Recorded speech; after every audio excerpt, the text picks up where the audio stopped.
अस्सलाम वालेकुम स्टूडेंट्स। हमारा आज का लेक्चर क्रोमेटोग्राफी से रिलेटेड है।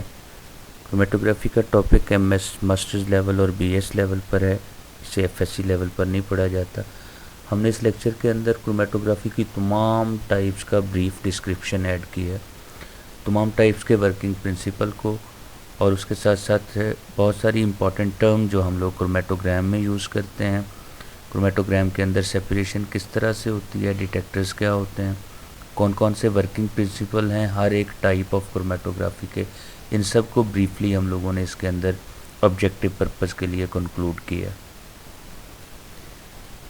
क्रोमेटोग्राफी जनरल प्रिंसिपल एक आम सी, अगर सिंपल सी फॉर्म में हम लोग देखें तो सबसे पहले क्रोमेटोग्राफी को परफॉर्म किया गया था। One is a mobile phase, second one is a stationary phase. आप मोबाइल फेज़ के अंदर सैंपल को लेते हैं, सैंपल को ऐड करके डिज़ोल्व करके आप इसको स्टेशनरी फेज़ में से पास आउट करते हैं, और जो कंपोनेंट स्टेशनरी फेज़ में ज़्यादा सॉल्युबल होते हैं वो लेस डिस्टेंस कवर करते हैं, ऊपर रहते हैं। जो कंपोनेंट मोबाइल फेज़ के लिए ज़्यादा अफिनिटी रखते हैं वो नीचे मूव कर जाते हैं। इस difference of affinity between the mobile phase and stationary phase, इसकी बेस पर हम लोग कंपोनेंट्स को अलग अलग कर लेते हैं, सेपरेट आउट कर लेते हैं। और क्रोमेटोग्राफ का लफ्ज़ जो है क्रोमेटोग्राफी का, it is from chroma colour and graphein to write. Actually जब इसको डिस्कवर किया गया तो ये इस तरह से कलर पैटर्न आया हमारे पास। इस कलर पैटर्न की वजह से इसको हम लोग क्रोमेटोग्राफी का नाम देते हैं कि कलर राइटिंग हमारे पास ऑब्टेन होती है जब हम लोग डिफरेंट कंपोनेंट्स को अलग अलग करते हैं यूजिंग द क्रोमेटोग्राफी। सो इसके बेसिक 3 कंपोनेंट्स हैं। हम लोग एक स्टेशनरी फेज़ लेते हैं, एक मोबाइल फेज़ लेते हैं, और एक इनर्ट स्पॉट लेते हैं, चाहे वो कॉलम की शक्ल में हो या किसी फिल्टर पेपर या किसी TLC प्लेट्स की फॉर्म में हो। तो उसके ऊपर स्टेशनरी फेज़ और मोबाइल फेज़ के अंदर डिफरेंट अफिनिटीज़ की बेस पर कंपोनेंट्स अलग अलग हो जाते हैं। तो किसी भी सैंपल से डिफरेंट कंपोनेंट्स को अलग करने के लिए हम लोग ये मेथड यूज़ करते हैं। क्रोमेटोग्राफी की हिस्ट्री है ब्रीफ सी। मिखेल ट्वेस्टनामी, ये रशियन बॉटनिस्ट था। इसने सबसे पहले कलर पिगमेंट्स को अलग अलग करने के लिए, प्लांट पिगमेंट्स को अलग अलग करने के लिए कैल्शियम कार्बोनेट पाउडर भरा इसके अंदर, पेट्रोलियम ईथर के अंदर स्पिनिश लीव के एक्सट्रैक्ट उसने डाला, और इनको सारी डाइज को अलग अलग किया, सेपरेट आउट किया, और इसी वजह से उसके पास ये जो कलर पैटर्न ऑब्टेन हुआ था उसने इसको क्रोमेटोग्राफी का नाम दिया। Why it is important, actually वो कहता है 1937 से लेकर 1972 तक सिर्फ क्रोमेटोग्राफी, ऐसे तमाम वर्क जिनमें क्रोमेटोग्राफी ने वाइटल रोल प्ले किया था, 12 नोबल प्राइजेज अवॉर्डेड हैं। सो इसको बहुत ज़्यादा इंपॉर्टेंस हासिल है, और ख़ास तौर पर ये जितना आपके प्लांट मटेरियल्स हैं, प्लांट एक्सट्रैक्ट्स एक्सेट्रा, उनको सेपरेट आउट करके डिटेक्ट करने के लिए इसको बहुत ज़्यादा यूज़ किया जाता है। क्रोमेटोग्राफी का वर्किंग प्रिंसिपल क्या है? Chromatography is a physical method for separation in which components to be separated are distributed. हम लोगों ने अभी बोला है कि जो कंपोनेंट सेपरेट आउट होते हैं वो अपने आप को 2 फेजेस के दरमियान, स्टेशनरी फेज़ और मोबाइल फेज़ में डिस्ट्रीब्यूट करते हैं, और उनकी ये डिस्ट्रीब्यूशन होती है depending upon their affinities for the stationary phase and mobile phase. वो कंपोनेंट अपनी डिफरेंट अफिनिटीज़ की बेस के ऊपर सेपरेट आउट हो जाते हैं। हर एक कंपोनेंट का डिस्ट्रीब्यूशन कांस्टेंट डिफरेंट होता है। डिस्ट्रीब्यूशन कांस्टेंट क्या चीज़ है? Molecule that spend most of their time in the mobile phase are carried out longer. It mean उनका डिस्ट्रीब्यूशन कांस्टेंट ज़्यादा होता है। ऐसे तमाम जो स्टेशनरी फेज़ में ज़्यादा एब्जॉर्ब होते हैं उनका डिस्ट्रीब्यूशन कांस्टेंट कम होता है, और वो कम डिस्टेंस कवर करते हैं। फॉर एग्जांपल, एक्स कोई सोल्यूट है, सैंपल में कंपोनेंट है, और वो अपने आप को डिस्ट्रीब्यूट कर लेता है मोबाइल फेज़ और स्टेशनरी फेज़ में, और उसकी कॉन्सेंट्रेशन मोबाइल फेज़ में XM है, स्टेशनरी फेज़ में XS है। तो Kc will be equal to concentration in the mobile phase over concentration in the stationary phase.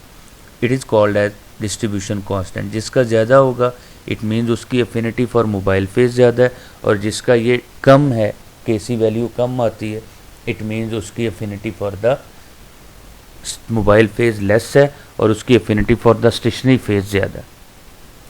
Chromatography is widely used method that allows the separate out करते हैं आप, identification करते हैं और डिटर्मिनेशन ऑफ केमिकल कंपोनेंट्स किसी भी complex mixture के अंदर।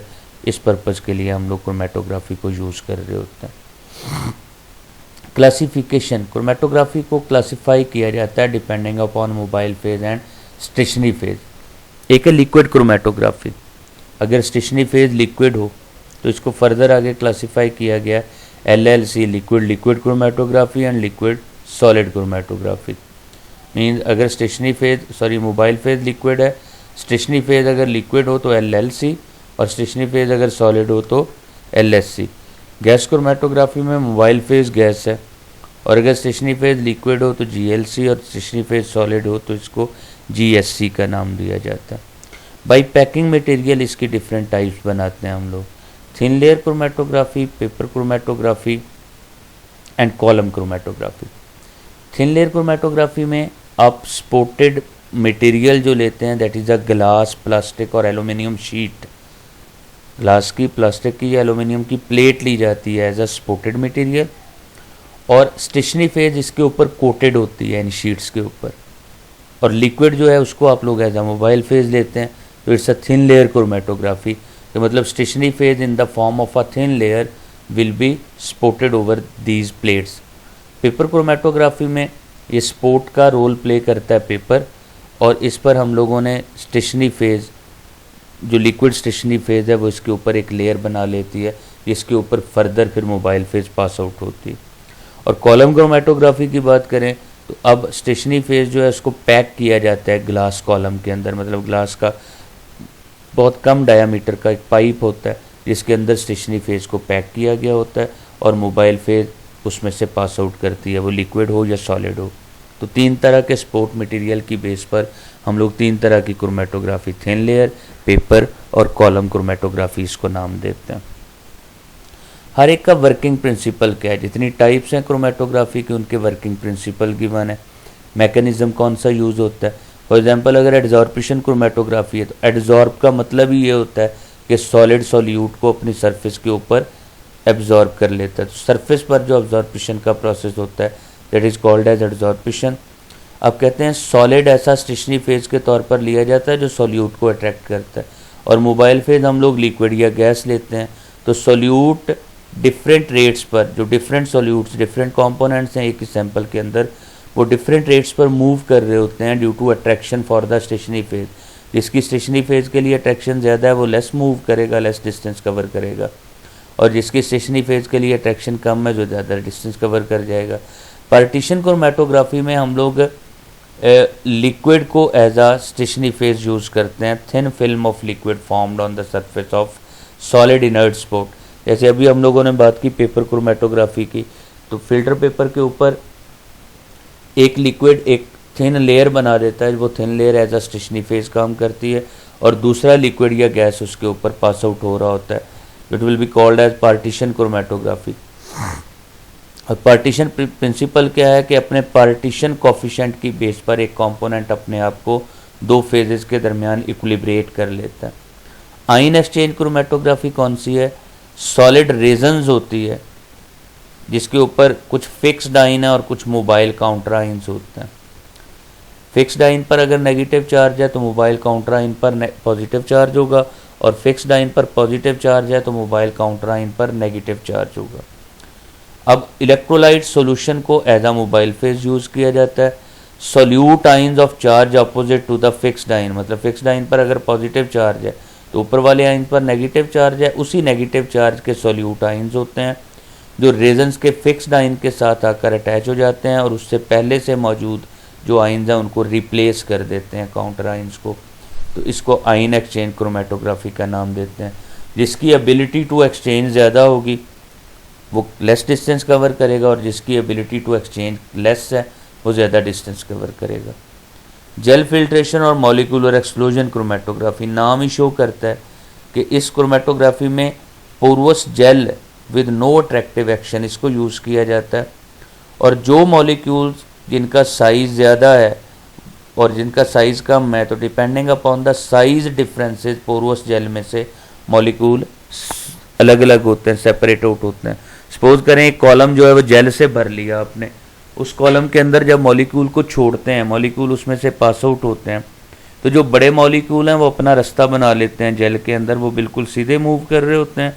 और जो छोटे मॉलिक्यूल हैं वो जेल के अंदर अपना रास्ता नहीं बना सकते, वो क्या करते हैं, वो उसके अंदर जेल के अंदर, जेल के पोर्स के अंदर धंस जाते हैं और ज़्यादा डिस्टेंस कवर करते हैं, और वो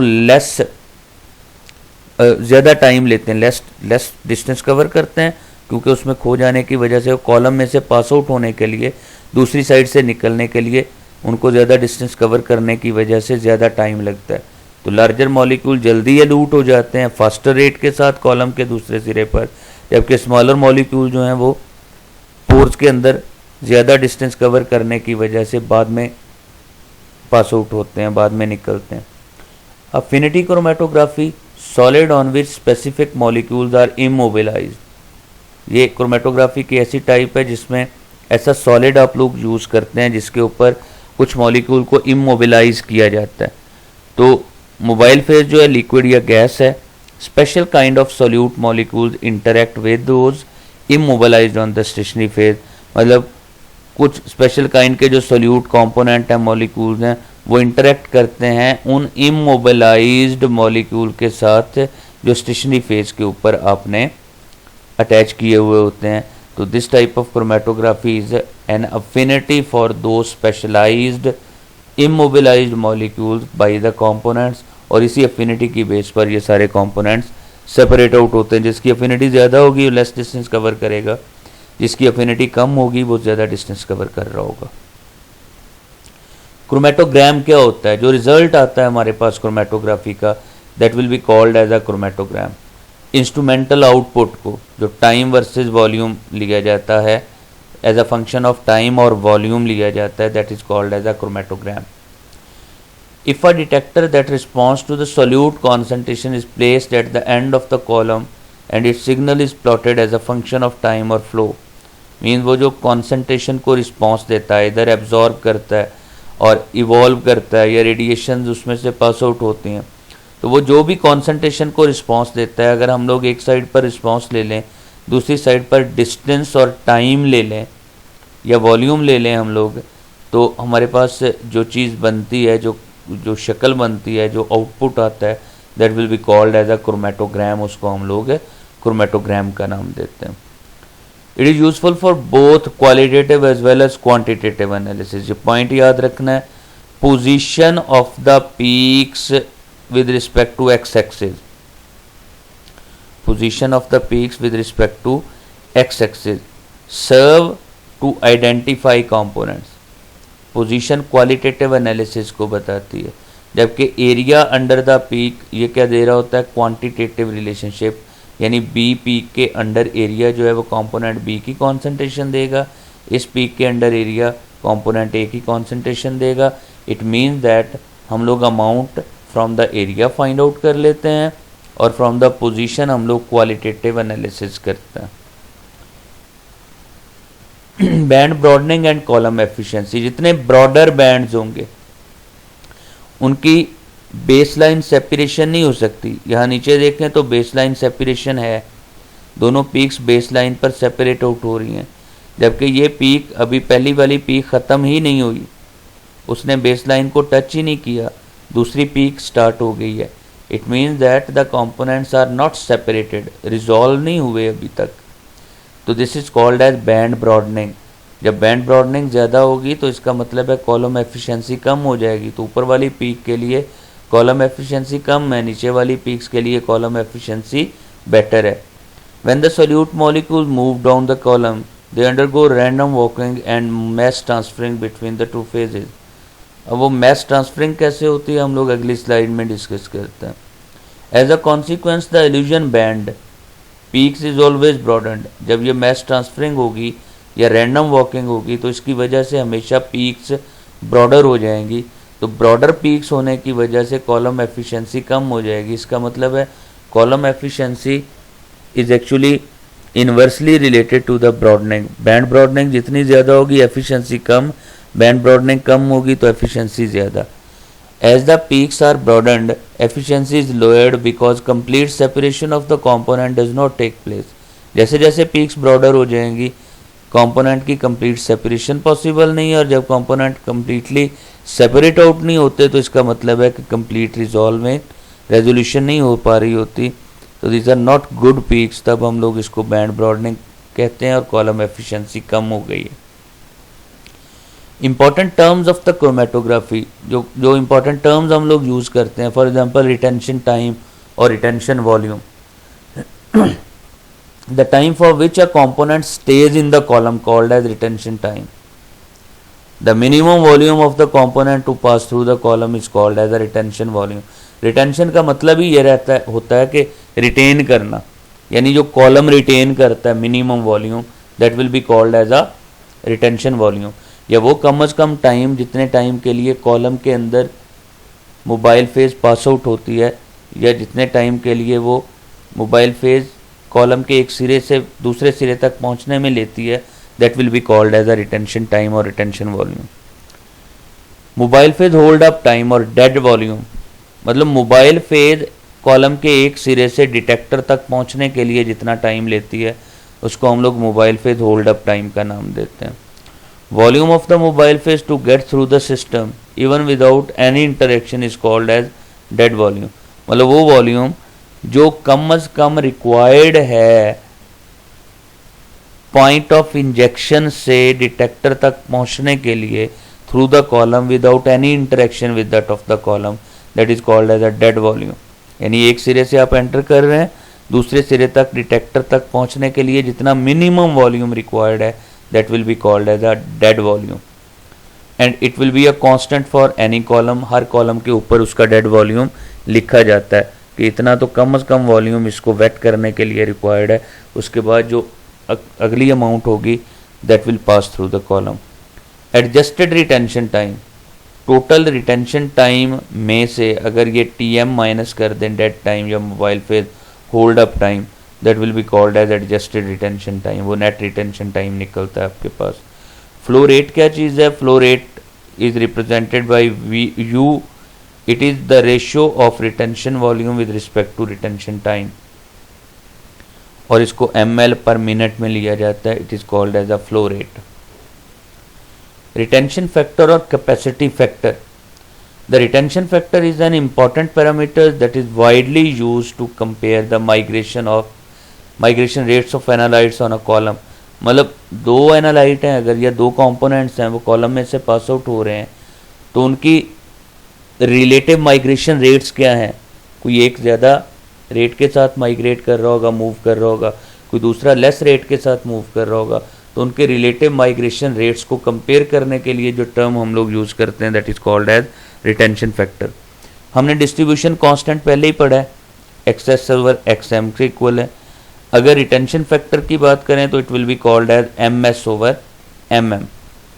now retention time is equal to mobile phase hold up time 1 plus small k, it is retention factor. तो यहाँ रिटेंशन फैक्टर की वैल्यू पुट करें, t are retention time t m plus k, यहाँ से के की वैल्यू निकालें, T M दूसरी तरफ जाकर t r over t m हो जाएगा, ये 1 दूसरी तरफ जाकर -1 हो गया, दोनों का एलसीएम लिया टी एम, तो t r minus t m over t m. T r minus t m क्या चीज़ है? Retention time minus mobile phase hold up time, it is called as adjusted retention time. Adjusted retention time over mobile phase hold up time will be called as retention factor. और अगर हम लोग इसकी value को यहाँ put करना चाहें distribution constant में, तो concentration is equal to mass over volume, नीचे मोबाइल फेज में कॉन्सेंट्रेशन भी हमने मोबाइल मैस ओवर वॉल्यूम लिख दिया, k is a constant, m s over m m will be called as a k, this retention factor. तो k is equal to v m over v s, v m over v s को एक और constant का नाम दिया उसने beta, तो capital के डिस्ट्रीब्यूशन कांस्टेंट की वैल्यू को ऐसे लिखा जा सकता है। Capacity factor can be restated as the ratio of the time of a component in the stationary phase over the time of the component in the mobile phase. It is the time in the stationary phase over time in the mobile phase. This can also be converted into moles. ये जो mess over volume आपने लिया है इसको मोल over volume में भी लिया जा सकता है। जैसे कॉन्सेंट्रेशन को यूजली हम लोग मोल्स ओवर वॉल्यूम में ही लेते हैं, तो इसको मोल ओवर वॉल्यूम में भी कन्वर्ट किया जा सकता है। तो इन टर्म्स ऑफ मोल भी हम लोग इसको ले सकते हैं। सिलेक्टिव फैक्टर और separation factor, it is actually called as alpha. हम लोग दो एनालाइट्स के माइग्रेशन रेट्स को कंपेयर करने के लिए ये टर्म यूज करते हैं। It is actually the term by which we may decide that how much column is selective for one component as compare to other. Suppose करें alpha k b over k a, तो ऊपर हम लोग mostly retained component को लेते हैं। K b is the retention factor of the more strongly retained component, यानी जो कम डिस्टेंस कवर करता है कंपोनेंट उसको बी से लेंगे, जो ज़्यादा डिस्टेंस कवर करता है रैपिडली मूव करता है उसको ए से लेंगे। तो alpha will actually be the how much your column is effective to absorb B as compare to A is called as alpha. और अल्फा को फिर retention time, adjusted retention time for B over adjusted retention time A से भी लिया जा सकता है। तो ये चूंकि मोस्टली रिटेन्ड कंपोनेंट है या मोर रिटेन्ड कंपोनेंट है तो अल्फा की वैल्यू हमेशा 1 से ग्रेटर आती है, यूनिटी से ज़्यादा होगी। ये कुछ टर्म्स हैं जो हम लोग क्रोमेटोग्राम से ऑब्टेन करते हैं। It's a sample injection time, ये सॉल्वेंट पीक आती है, छोटी सी पीक जो नो रिटेंशन की वजह से आ रही होती है। और इस पीक के आने तक का जो टाइम है उसको बोलते हैं आप वाइट टाइम या डेड टाइम। यहाँ से लेकर यहाँ तक पीक के टॉप तक, कंपोनेंट की पीक के टॉप तक जो टाइम है that is called as net retention time. और ये कैसे ऑब्टेन किया जाता है? टोटल रिटेंशन टाइम में से टी नॉट को माइनस करके नेट रिटेंशन टाइम आ जाता है। ये पीक बनी, पीक का एरिया फाइंड आउट कर लें तो हमारे पास क्वांटिटी ऑफ कंपोनेंट आ जाती है। अगर हमने स्टैंडर्ड डेविएशन की वैल्यू फाइंड आउट करनी है तो बेस लाइन से 0.607 ऑफ द टोटल हाइट, यानी टोटल जितनी भी हाइट है, अगर 10 सेंटीमीटर हाइट है तो 6.07 सेंटीमीटर पर ये विड्थ फाइंड आउट कर लें। ये विड्थ 2 इंटू स्टैंडर्ड डेविएशन के इक्वल होती है। तो हम लोग यहाँ से स्टैंडर्ड डेविएशन की वैल्यू फाइंड आउट कर सकते हैं। h is the peak height, 0.607 h का मतलब है टोटल पीक हाइट को 0.607 से मल्टीप्लाई करें, जो आंसर आता है उतनी हाइट ले लें बेस लाइन से, और उस हाइट पर जो विड्थ ऑफ द पीक होती है that will be equal to 2 into standard deviation. तो यहाँ से हम लोग स्टैंडर्ड डेविएशन फाइंड आउट कर लेते हैं। पीक हाइट के हाफ पर, लाइक अगर टोटल पीक हाइट 10 सेंटीमीटर है तो 5 सेंटीमीटर पर जो विड्थ आ रही होती है उसको W हाफ का नाम देते हैं। इसको W.5 से भी डिनोट करते हैं और इसे भी हम लोग डिफरेंट पर्पसेस के लिए यूज़ करते हैं। आगे मुख्तलिफ फार्मूलों में हम लोग देखेंगे इसको यूज़ किया जाता है। तो ये इंपॉर्टेंट फैक्टर है, याद रखना है। प्लेट थ्योरी एक ली जाती है। असल में वो कहता है कि ये जो हमारा कॉलम होता है, जो मुकम्मल कॉलम सेपरेशन के लिए यूज़ किया जाता है, हम एज्यूम करते हैं कि इसमें डिफरेंट प्लेट हाइट्स हैं, ये डिफरेंट प्लेट्स हैं जो सेपरेशन का बायस बनती हैं, just like that of a fractional distillation. जैसे डिस्टिलेशन कॉलम के अंदर मुख्तलिफ सेक्टर्स बने हुए हैं, बिल्कुल उसी तरह से इसके अंदर प्लेट्स हैं डिफरेंट, और उन प्लेट्स को एज्यूम करके हम ख्याल ये करते हैं कि वो प्लेट्स जितनी छोटी होंगी उतना ज़्यादा अच्छा कॉलम है, वो प्लेट्स जितनी बड़ी होंगी उतनी कॉलम की एफिशिएंसी कम हो जाएगी। या दूसरा, उन प्लेट्स की जितनी तादाद ज़्यादा है, नंबर ज़्यादा है, उतनी एफिशिएंसी ज़्यादा बेटर होगी, जितना उनका नंबर कम है उतनी एफिशिएंसी कम होगी। और जो कॉलम की गाशियन शेप, ऐसी पीक जैसी शेप बनती है, that is due to these plate model. It does not accounts for the peak broadening. Peak broadening के साथ इसका वो कहता है कोई ताल्लुक नहीं होता। अ प्लेट हाइट्स, लेंथ और नंबर ऑफ प्लेट्स आपस में रिलेटेड हैं। प्लेट हाइट, टोटल लेंथ को टोटल नंबर ऑफ प्लेट से डिवाइड कर दें, हमारे पास प्लेट हाइट आ जाती है, या इसको height equivalent to theoretical plates बोला जाता है, एन नंबर ऑफ प्लेट्स हैं, l length of the column packing है।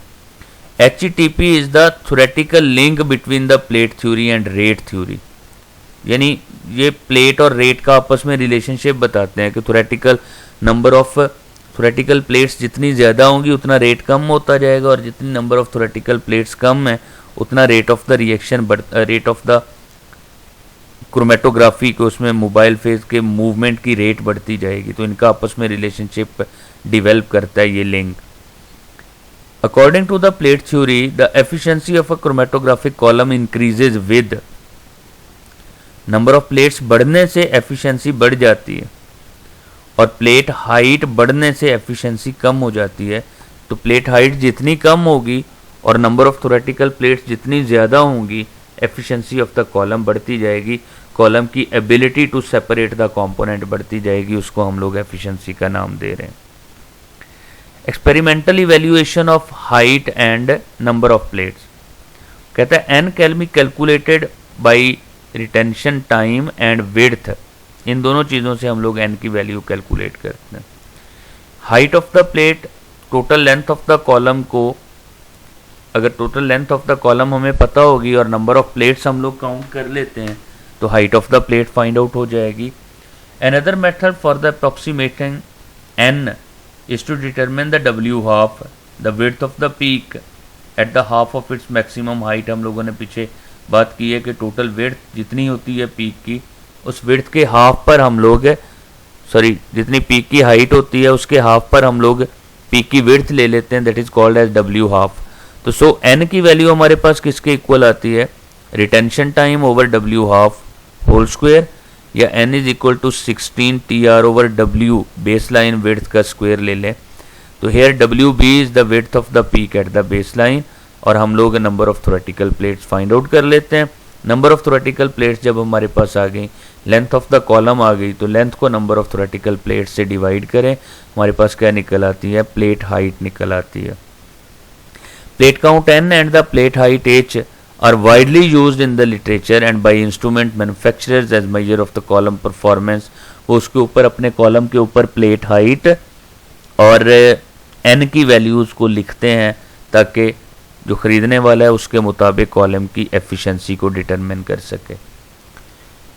Van Deemter equation for packed column, वो कहता है this equation tells us that contribution of three sources to height of theoretical plates H।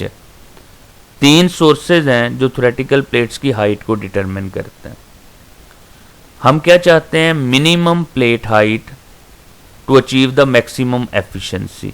So इसका मतलब है ये सारे कॉल फैक्टर्स जो हैं तीनों A B C इनको कम होना चाहिए। A is the coefficient of multipath term या multipath effect, B is the coefficient of longitudinal diffusion और C is the coefficient of the mass transfer. Mu ये लीनियर वेलोसिटी या फ्लो रेट है, इसको हम पहले भी डिस्कस कर आए हैं। अब यहाँ वो मल्टीपाथ टर्म A की बात कर रहा है, कहता है zone broadening arises in part from the multipath by which the molecules और ion can find its way through a packed column. ये कंप्लीट आप पढ़ लेंगे, मैं जस्ट ये बताना चाह रहा हूँ यहाँ ये जो समझने वाली बात है। कहता है सपोज करें ऊपर से मोबाइल फेज हम कॉलम में से पास आउट करते हैं और कॉलम के अंदर जो स्टेशनरी फेज है वो यूनिफॉर्मली डिस्ट्रीब्यूटेड नहीं है। यूनिफॉर्मली डिस्ट्रीब्यूटेड का मतलब कि उसके पार्टिकल का साइज डिफरेंट है। अब पार्टिकल का साइज डिफरेंट है तो वो पार्टिकल या मोबाइल फेज के वो मॉलिक्यूल जिनको लार्जर साइज के पार्टिकल स्टेशनरी फेज के इंटरेक्ट करेंगे वो रैपिडली मूव कर जाएंगे, जिनको स्मॉल साइज के पार्टिकल स्टेशनरी फेज के इंटरेक्ट करेंगे वो ज़्यादा डिस्टेंस कवर करेंगे। इस तरह होगा क्या, जोन ब्रॉडर हो जाएगा, मतलब कुछ मॉलिक्यूल्स रैपिडली आगे मूव कर जाएंगे डिटेक्टर तक, कुछ मॉलिक्यूल पीछे रह जाएंगे। तो ब्रॉडन पीक्स आएंगी हमारे पास, ब्रॉडन बैंड आएंगे। तो इन ब्रॉडन बैंड आने की वजह मल्टीपाथ टर्म राइज होती है। This multipath term is due to the uneven diameter of the stationary phase particle and it is directly proportional to the diameter of the particle। इसको AD diffusion का नाम देते हैं। This A is equal to 2 lambda dp. dp is the diameter, average diameter of the stationary phase particles. lambda depends on the packing quality. so ये packing material के या packing particles के diameter different होने की वजह से ये term arise होती है, जिसको ए का नाम देते हैं। दूसरी है लॉन्गिट्यूडनल डिफ्यूजन। आमतौर पर हम लोग कहते हैं longitude in the column chromatography is the band broadening process in which solute diffuse from the concentrated centre. मतलब ये यहां पर सोल्यूट है तो वो एक तो आगे मूव कर रहा है, दूसरा वो क्या होता है यहां से अपनी लो कॉन्सेंट्रेशन की तरफ डिफ्यूज होना शुरू कर देता है। इस डिफ्यूजन की वजह से उसका बैंड ब्रॉडर हो जाता है, तो वो सिंगल पॉइंट पर नहीं रहता, ब्रॉड बैंड देना शुरू कर देता है। इसको बोलते हैं हम लोग longitudinal diffusion. The contribution of longitudinal diffusion is seen to the inversely proportional to the mobile phase velocity. Velocity जितनी कम होगी उतना लॉन्गिट्यूडनल डिफ्यूजन ज़्यादा होगा, वेलोसिटी जितनी ज़्यादा होगी ये लॉन्गिट्यूडनल डिफ्यूजन कम होता जाएगा। This term is directly proportional to the diffusion coefficient of the solute. ये सोल्यूट के डिफ्यूजन कोफिशिएंट पर भी डिपेंड करता है, डीएम पर भी, और दूसरा ऑब्स्ट्रक्शन फैक्टर के ऊपर भी डिपेंड कर रहा होता है। ऑब्स्ट्रक्शन फैक्टर मतलब उसको सोल्यूट को कॉलम में से पास आउट होने में आगे कितनी मुज़ाहमत का सामना करना पड़ता है। तो जितना ये गैमा या डीएम की वैल्यू बढ़ेगी बी बढ़ता जाएगा, और जितना बी बढ़ेगा बैंड ज़्यादा ब्रॉडेंड होता जाएगा और कॉलम की एफिशिएंसी कम होती जाएगी। Mass transfer coefficients c s and c m. कहता है the need for the two mass transfer coefficient c s and c m arises because the equilibrium between the mobile and stationary phase is established so slowly that a chromatographic column always operates under non-equilibrium condition। वो कहता है इतनी rapidly move कर रहा होता है mobile phase stationary phase में से कि कंपोनेंट को मोबाइल फेज और स्टेशनरी फेज के दरमियान इक्विलिब्रेट करने का मौका ही नहीं मिलता। तो इसकी वजह से जो टर्म राइज होती है that is called as mass transfer coefficients, उनको सी एस और सी एम का नाम दिया जाता है। तो this c can be taken to be equal to 1/6 dp diameter of the particle square over mobile phase diffusion constant. तो इन दोनों इससे हम लोग सी की वैल्यू फाइंड आउट कर लेते हैं। ए बी और सी ये तीनों कंट्रीब्यूट करते हैं towards the band broadening of the peaks, peak की बैंड ब्रॉडनिंग के लिए। तो mobile phase linear flow rate को इधर लें, कंट्रीब्यूशन टू हाइट एच को c m c s, h कैसे कंट्रीब्यूट करता है वो कहता है पहले इनकी वैल्यूज़ हाइट, प्लेट हाइट ज़्यादा होती हैं कम होती हैं, गेन बढ़ना शुरू कर देती हैं एच बढ़ने के साथ साथ। बी बढ़ने के साथ साथ क्या होता है सी एम और सी एस बढ़ने के साथ साथ what happens to the plate height, plate height के साथ क्या होता है, ये सब कुछ यहाँ डिस्कस किया गया है इस ग्राफ के अंदर। ओपन ट्यूबुलर कॉलम, पहले हम लोगों ने वैन डिमटर इक्वेशन की बात की है फॉर पैक्ड कॉलम। अब फॉर ओपन ट्यूबुलर कॉलम यहाँ वो कहता है सिर्फ दो टर्म्स हैं, ए मल्टीपाथ टर्म नहीं होती क्योंकि अब कॉलम पैक तो है नहीं, कॉलम के सिर्फ जो इंटरनल डायामीटर है उसके ऊपर स्टेशनरी फेज लगी हुई है। सो ए जो मल्टीपाथ टर्म है उसको हम लोग इसमें इग्नोर कर देते हैं। Flow rate is directly proportional to cross sectional area. Open tubular column का क्रॉस सेक्शनल एरिया के डायरेक्टली प्रोपोर्शनल, लेंथ के इन्वर्सली प्रोपोर्शनल फ्लो रेट लिया जाता है। और h plate heights are equal to b over mu flow rate c mu, दो term सिर्फ रह जाती हैं। इसका मतलब है ओपन ट्यूबुलर कॉलम के लिए जितना फ्लो रेट ज़्यादा होता जाएगा, लार्ज कॉलम लेंथ, दोनों में से किसी एक चीज़ को आप कॉलम लेंथ को बढ़ाएंगे तो फ्लो रेट कम हो जाएगा, और फ्लो रेट को ज़्यादा करेंगे तो कॉलम लेंथ कम हो जाएगी। Decrease plate height which means improved better resolution, इसमें अगर आप लोग प्लेट हाइट को कम करते जाएंगे तो बेटर रेजोल्यूशन ऑब्टेन होगी डेफिनेटली। कॉलम रेजोल्यूशन ये किसके इक्वल है, तो कहता है the more is the peak resolution the better the separation. Peaks resolution का मतलब दो पीक्स के दरमियान जितना ज़्यादा गैप है, जितनी वो हाईली रिजॉल्व है, उतना ज़्यादा बेटर सेपरेशन हुई।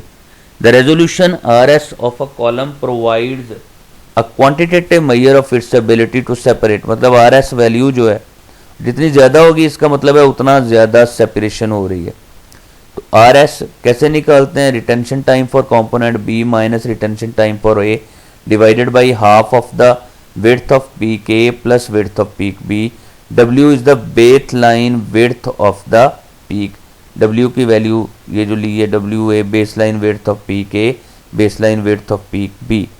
More symmetric the peaks, the better is the efficiency of the column and more better will be the separation. जितनी पीक ज़्यादा सिमेट्रिक होगी, ये पीक की सिमेट्री जितनी बेटर होगी, इसका मतलब है उतनी ज़्यादा अच्छी कॉलम रेजोल्यूशन हुई है और उतना ज़्यादा एफिशिएंट पीक्स ऑब्टेन हुई हैं, आपका कॉलम उतना एफिशिएंटली काम कर रहा है। Effect of retention and selectivity on resolution, RS की value number of theoretical plates के ऊपर, सिलेक्टिविटी के ऊपर और K values, K dash value which is called as a retention factor, इसके ऊपर डिपेंड करती है। Relationship between the resolution of a column and the retention factors Ka dash and Kb dash for two solutes, the selectivity factor and the number of plates। हम लोग resolution निकालना चाह रहे हो तो selectivity, retention factor, number of theoretical plates पर इस तरह से डिपेंड करता है, और नंबर ऑफ थ्योरेटिकल प्लेट्स निकालना चाह रहे हो तो वो रिटेंशन फैक्टर पर, सिलेक्टिविटी फैक्टर पर और रेजोल्यूशन पर इस तरह से डिपेंड करती हैं। Here K is the average of, जहाँ टर्म K डैश यूज़ की गई है that is Ka dash plus Kb dash divided by 2, इनका एवरेज है। अब यहाँ देखें, good resolution means complete baseline separation of the peaks, ये दोनों पीक्स बेसलाइन पर मुकम्मल तौर पर सेपरेट हैं, एक कंपोनेंट अलग है दूसरा अलग है। यहाँ पर देखें तो बेसलाइन सेपरेशन नहीं होती, दोनों पीक्स एक दूसरे के अंदर गेट मिक्सड हैं, दोनों कंपोनेंट गेट मिक्सड हैं। तो पुअर रेजोल्यूशन इसका मतलब है no baseline width, no baseline separation of the peaks take place. तो ये पुअर रेजोल्यूशन की एग्जांपल है, ये गुड रेजोल्यूशन की example. Factors affecting resolution, the two simple factors affecting peak resolutions are the separation of the peaks and width of the peaks. How to reduce peak broadening, यहाँ peaks broaden है, यहाँ peaks जो हैं वो highly resolve हैं, तो दोनों हैं ही सिंगल पॉइंट पर, जस्ट पीक के ब्रॉड होने की वजह से in both chromatogram separation are the same, separation दोनों की सेम है, दोनों सेम पॉइंट के ऊपर आ रही हैं पीक्स, लेकिन यहाँ पीक्स ब्रॉडन होने की वजह से बेसलाइन सेपरेशन नहीं हो पाती, तो पीक विड्थ ज़्यादा है, इसलिए कॉलम एफिशिएंसी कम है। Two important controllable variables that affect column efficiency are the diameter of the particle, इनको कंट्रोल कर सकते हैं, diameter of the column को कंट्रोल कर सकते हैं। To take advantage of the effect of the column diameter, narrower and narrower columns have been used in recent years। जितना narrower column होगा उतनी efficiency ज़्यादा। With gaseous mobile phase, the rate of longitudinal diffusion can be reduced appreciably by lowering the temperature and thus by diffusion constant। कहता है अगर gaseous chromatography use कर रहे हैं आप लोग, गैस क्रोमेटोग्राफी, तो क्या करें, rate of the longitudinal diffusion को रिड्यूस करने का बेहतरीन मेथड है कि आप टेम्परेचर को लोअर कर दें, डिफ्यूजन कोफिशिएंट भी लो डाउन हो जाएगा। तो इस तरह से कॉलम ब्रॉडनिंग कम होगी, पीक ब्रॉडनिंग कम होगी, और पीक ब्रॉडनिंग कम होगी तो कॉलम एफिशिएंसी बढ़ जाएगी। The consequence is the significantly smaller plate Heights at low temperature. जैसे ही लो टेम्परेचर करेंगे प्लेट हाइट स्मॉल हो जाएंगी, कॉलम रेजोल्यूशन इंक्रीज करेगी और ज़्यादा बेटर रेजोल्यूशन हम लोग ऑब्टेन करेंगे। एसिमेट्रिक बैंड अगर आते हैं, सिमेट्रिक बैंड आते हैं तो CM ओवर CS की रेशियो सेम रहती है और वो स्ट्रेट लाइन को ओबे करती, तो इस तरह की आइडियल पीक आती। अगर पीक ऐसी आ रही हो तो इसको बोलते हैं ओवरलोडेड पीक, इसका मतलब होता है K इंक्रीज हो गया, यानी CS की वैल्यू ज़्यादा बढ़ गई है, स्टेशनरी फेज ने ज़्यादा कॉन्सेंट्रेशन एब्जॉर्ब करना शुरू कर दे। और अगर हाई कॉन्सेंट्रेशन पर पीक ऐसे डिक्रीज कर जाए तो टेलिंग फैक्टर इसको बोलते हैं, इसका मतलब है मोबाइल फेज में ज़्यादा रिटेन करना कंपोनेंट शुरू हो गया है कॉलम सैचुरेट हो चुका है, कॉलम के ऊपर उसकी एब्जॉर्बेंस कम हो रही है, तो इसको टेलिंग फैक्टर, ऐसी पीक हो तो it is called as tailing peak, ऐसी पीक हो तो इसको ओवरलोडेड पीक का नाम देते हैं। ये कुछ इंपॉर्टेंट क्वांटिटीज़ हैं और उनके रिलेशनशिप्स आपस में, ये हम लोग पीछे डिस्कस करके आ रहे हैं। उनकी एक समरी दी हुई है कि क्रोमेटोग्राम से कुछ चीज़ें फाइंड करते हैं, कुछ फार्मूले से फाइंड करते हैं, तो डायरेक्ट मैयर की जाती हैं। तो ये सारी चीज़ें हम लोग कैसे कैसे मैयर करते हैं, उनके मैयरमेंट का मेथड क्या है, इनका नेम क्या है, उनके लिए सिंबल क्या यूज़ की जाती है, तो इसकी समरी आपने चेक कर लेनी। इसी तरह important derivatives, quantities and there relationships, ये उनके आपस में फॉर्मूले और एक हद तक इनकी समरी की बात कर रहे हैं हम लोग, तो इन सब की समरी यहाँ पर गिवन है। That's all for today. Chromatography में यही सारी चीज़ें थी, इनको डिस्कस करें, इन छोटे छोटे पॉइंट्स को ले लें, इन्हीं में से MCQ ज़्यादातर एडजस्ट होते हैं। कुछ थोड़ा सा पोर्शन HPLC की जो आपके पास HPLC की इंस्ट्रूमेंटेशन है, उसमें से कुछ चीज़ें, वो उनके नाम हर एक कंपोनेंट के और उनका ब्रीफ सा फंक्शन क्या है, वो आप लोग थोड़ा सा कंसीडर कर लीजिएगा, वो मैं इसमें शामिल नहीं कर सका। तो बाकी ये सारी टर्म्स, ये these are more than enough to cover the syllabus of the PPSC। Chromatography में से इतना अगर आपके पास मटेरियल है, ये सारा आप लोग अच्छे तरीके से प्रिपेयर कर लेते हैं, तो ये PPSC के पेपर के लिए काफ़ी होगा। अल्लाह हाफिज़, हैव अ गुड डे।